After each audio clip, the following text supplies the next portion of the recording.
السلام علیکم. آپ دیکھیں خبر میں محمد مالک.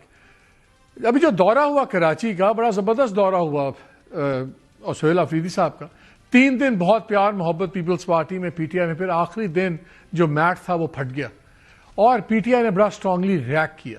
بہت سے لوگوں کا خیال تھا کہ ریئیکشن بنتا نہیں تھا، سندھ گورنمنٹ کی اپنی بھی مجبوریاں ہوں گی، لیکن نتیجہ یہ ہوا کہ وہاں سے بھی الزامات کا سلسلہ شروع ہو گیا کہ یہ 9 مئی کرنا چاہ رہے تھے، ہم روک دیں، ہم نے نہیں ہونے دینا، اب 8 فروری کو بھی کچھ نہیں ہونے دیں گے.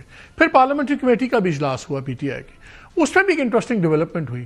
انہوں نے یہ شرط رکھے بغیر کہ کب الیکشنز ہوں گے، انہوں نے کہا ہم تو یہ چاہتے ہیں کہ نئے الیکشنز کے قواعد اور ضوابط یہ طے ہو جائیں، نیا الیکشن کمشنر آ جائے.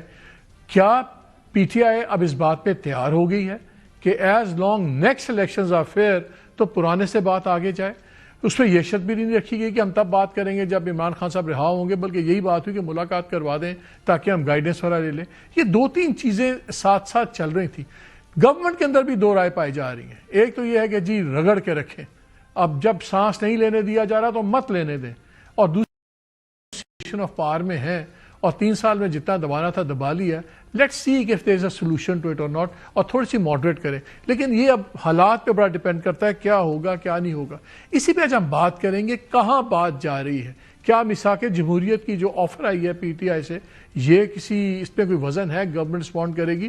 دوسرے تو ہم نے دیکھا جو ایک بہت ایشو بنتا تھا لیڈر آف دی اپوزیشن کا، وہ بھی نظر آ رہا ہے کہ بڑی خوشنودی سے طے ہو جائے گا، اور تھرسڈے تک امید ہے کہ محمود خان اچکزئی صاحب جو ہیں وہ ہو جائیں گے لیڈر آف دی اپوزیشن. لیکن کیا محمود خان اچکزئی اور عمران خان کا یہ پیار محبت کتنا عرصہ رہے گا؟